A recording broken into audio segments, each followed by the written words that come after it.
tu vois, tu peux parler qu'au passé, quoi, du hip-hop. Tu peux en parler qu'au passé parce que les gens, il y a beaucoup de trucs qui comprennent pas. Qui comprendront jamais parce que je sais pas comment expliquer ça. Faut pas en parler de ces trucs, tu vois. Faut les avoir vécus pour comprendre. Et pour le faire avancer, il faudrait que tout le monde se cultive un petit peu et reconnaisse l'influence que le hip-hop il a eue et reconnaisse aussi un peu la raison d'être de ce mouvement. C'est une raison sociale, c'était fait pour permettre à une certaine catégorie de la société de se prendre en main, de se reconnaître des qualités et des valeurs et d'aller de l'avant. D'où cette idée futuristique qu'ils avaient développée déjà à l'époque, tu vois. C'était d'aller de l'avant, c'était jamais d'être en arrière. Alors que maintenant, c'est dommage, quand on parle de hip-hop, on parle de old school, tu vois. Donc déjà, quelque part, c'est un peu paradoxal parce que l'idée du hip-hop, c'était toujours aller de l'avant, tu vois. Et c'est là que c'est difficile d'en parler, quoi.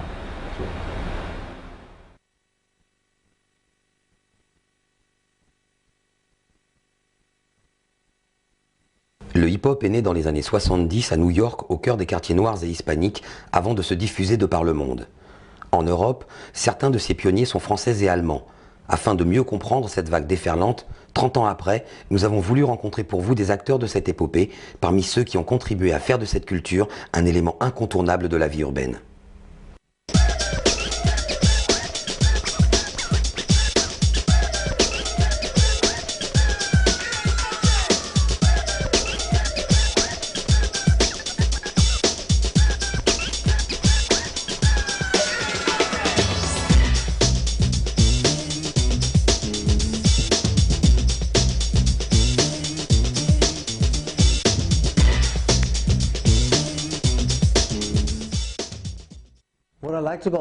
Ce que j'ai aimé dans le hip-hop quand j'ai commencé, c'est que pour moi ça représentait une grande alternative.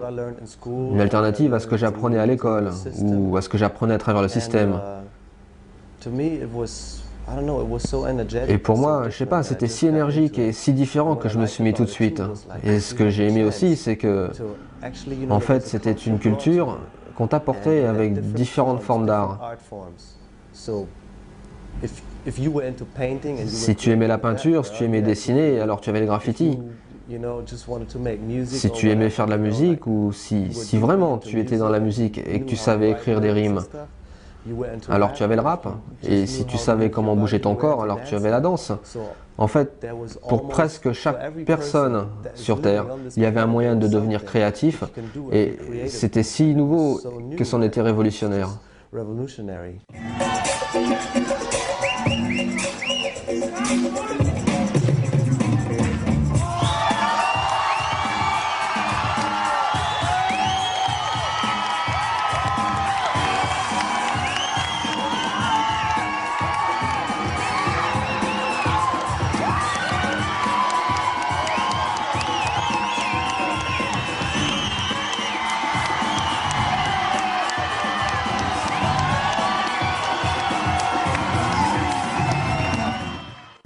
Et non, que j'ai vu le concert New York City Rap, j'ai voulu être breaker, j'ai voulu faire taper des graphes, rapper et tout. J'ai commencé par tout faire à la fois et bon, il s'est avéré que c'était surtout au platine où j'avais quelque chose à faire, quoi. Ouais.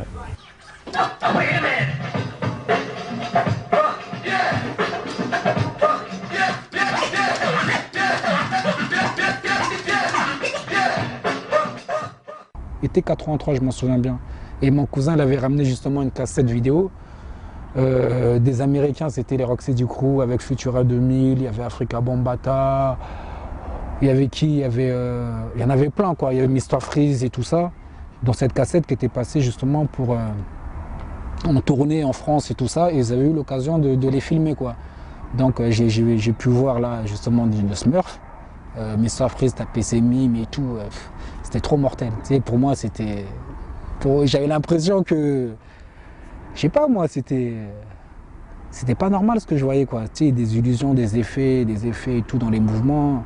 Je devenais fou, quoi. Et quand j'ai vu les breakers, les mecs tourner sur la tête, taper des coupoles, tourner sur le dos, alors là, je suis tombé dedans, quoi. Dès que j'ai vu ça, tout de suite, j'ai essayé. Je suis sorti, j'étais dans mon couloir et tout. J'ai essayé de tourner sur la tête, je comprenais pas, je tombais. Je dis non, c'est pas possible, c'est du trucage ou quoi, tu vois. Et en fin de compte, c'est à partir de là, quoi, que j'ai dit non, ça c'est mon truc, quoi, il faut pas que je lâche.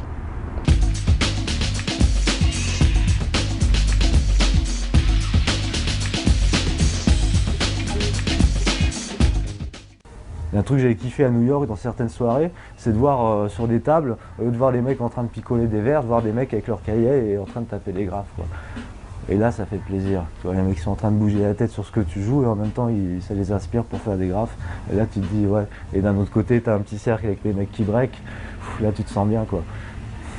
Donc j'ai pu voir tout en même temps, quoi. C'est pas que j'ai vu d'abord le break, après j'ai vu le tout. Donc le tout, j'ai aimé tout de suite, quoi. Je faisais pas de différence, quoi.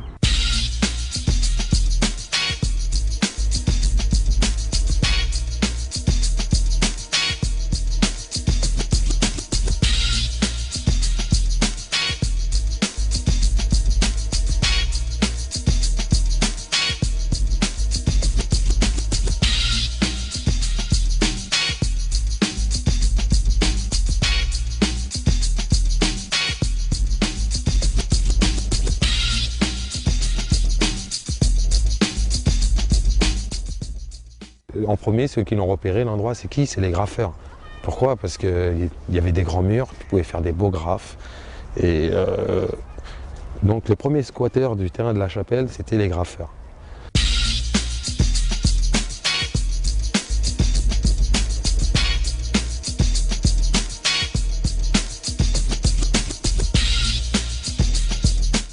Et de là, il y a eu cette réunion de rappeurs, de graffeurs, de danseurs, de DJ. Il y avait Dynasty qui était là et qui faisait déjà mal à la tête avec ses... Très fort. Comment on avait fait pour trouver ce terrain? Parce qu'à la base, c'était un terrain vague pour les graffeurs et tout ça, mais il n'y avait pas de coin pour danser. Et un jour, je m'en souviens, on avait eu une galère. Je crois que c'était à la salle Paco Rabanne, ils ne nous avaient pas laissé y rentrer. Parce que j'étais avec un copain de Blanc-Ménil, il était mineur, donc il ne voulait pas le laisser rentrer. Et nous, on s'est dit, ouais, bon, viens, on va faire un tour au terrain vague de la Chapelle et tout ça. Et on avait vu justement une cabane. Tu sais, il y avait une maison juste derrière, il y avait les rails, il y avait une maison qui était cassée. Et nous, en cherchant, on a vu qu'il y avait un peu de carrelage, donc on a tout nettoyé la place. C'était une grande place, au fait. On l'avait nettoyé et tout ça, et à partir de là, on s'est lancé, qu'on s'est mis à s'entraîner là. Moi, je trouvais que c'était un petit peu crade quand même. Mais tu rentrais chez toi crade, voilà, c'est tout. Mais je pense que ce truc-là, c'est fort, quoi. Tu viens, tu dis, ah, c'est crade et tout, tu mets tes mains, mais tu vois les autres, ils le font, et tu te dis, voilà, ils le font, pourquoi pas moi? Et puis tu rentres dedans, et même si tu te plantes, même si t'es pas bon, ou que tu sois bon ou pas bon, ça ne change rien, quoi. Le truc, c'est que tu kiffes.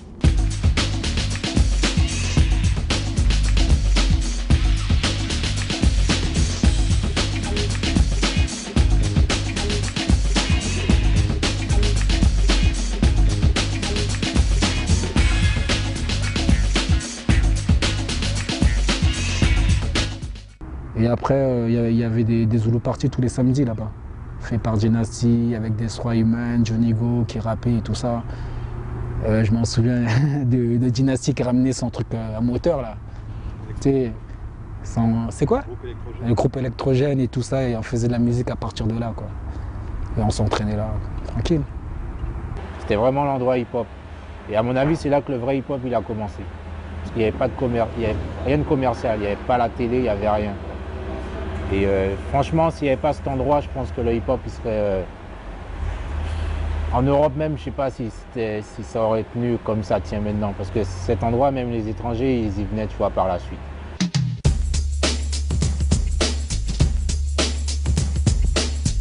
C'était la Mecque en Europe. C'était un passage obligé, quoi, si tu voulais savoir ce qui se passait. Les gens, ils donnaient rendez-vous là-bas. C'était vraiment le lieu, quoi, tu vois. C'était vraiment le lieu de rencontre. ou de passage. Il y avait le métro juste en face, tu passais en métro, tu regardais s'il y avait quelqu'un, tu voyais les nouveaux graphes. Si tu voulais t'entraîner au break, tu voyais les breakers du métro, quoi. Tu vois, c'est vraiment bien. C'était un lieu aujourd'hui mythique, mais c'était vraiment le lieu, sous tout rapport, tu vois, il y avait une vraie identité urbaine déjà à l'époque.